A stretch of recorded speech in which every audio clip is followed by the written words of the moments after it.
laporan palsu, ya, keadaan palsu.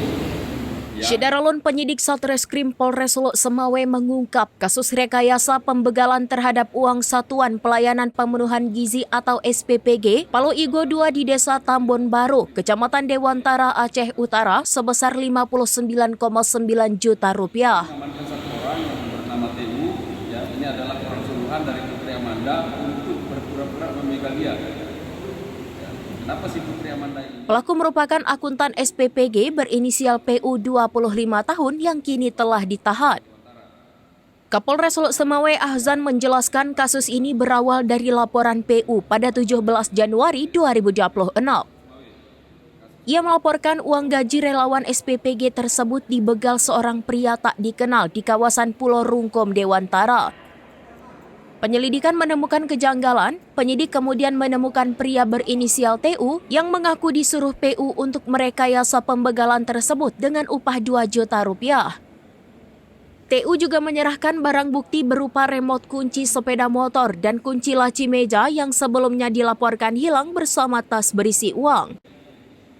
Setelah diperiksa ulang, PU akhirnya mengakui perbuatannya. Ia kini ditahan dan disangkakan dengan pasal 488 jungto pasal 489 jungto pasal 361 KUHP tentang penggelapan dalam jabatan dan laporan palsu.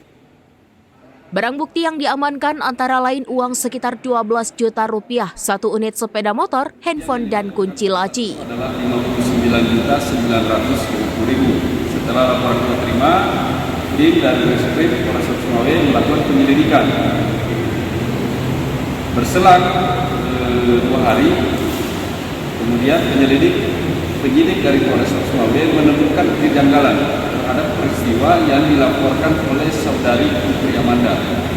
Ya, berbekal dari hasil penyelidikan itu, kemudian kita mengumpulkan bukti-bukti dan keterangan. Ternyata kejadian pembegalan ini adalah keadaan palsu yang dilaporkan oleh Putri Amanda. Ya. Kita mengamankan satu orang yang bernama TU, ya, ini adalah orang suruhan dari Putri Amanda untuk berpura-pura memegang dia. Ya.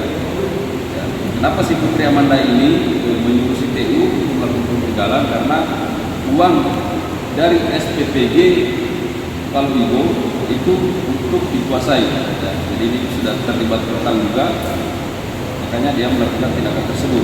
Ya, setelah kita melakukan proses penyelidikan, kemudian kita membuat terang perkara ini bahwa ini adalah kasus keadaan palsu, keterangan palsu yang dilaporkan oleh Putri Amanda.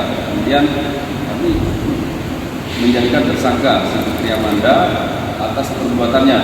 Ya, kejadian ini kemudian dilaporkan oleh pihak. Dari Lok Semawe, Saiful Bahri, SerambiNews.com. Tribun X sekarang menghadirkan lokal menjadi Indonesia.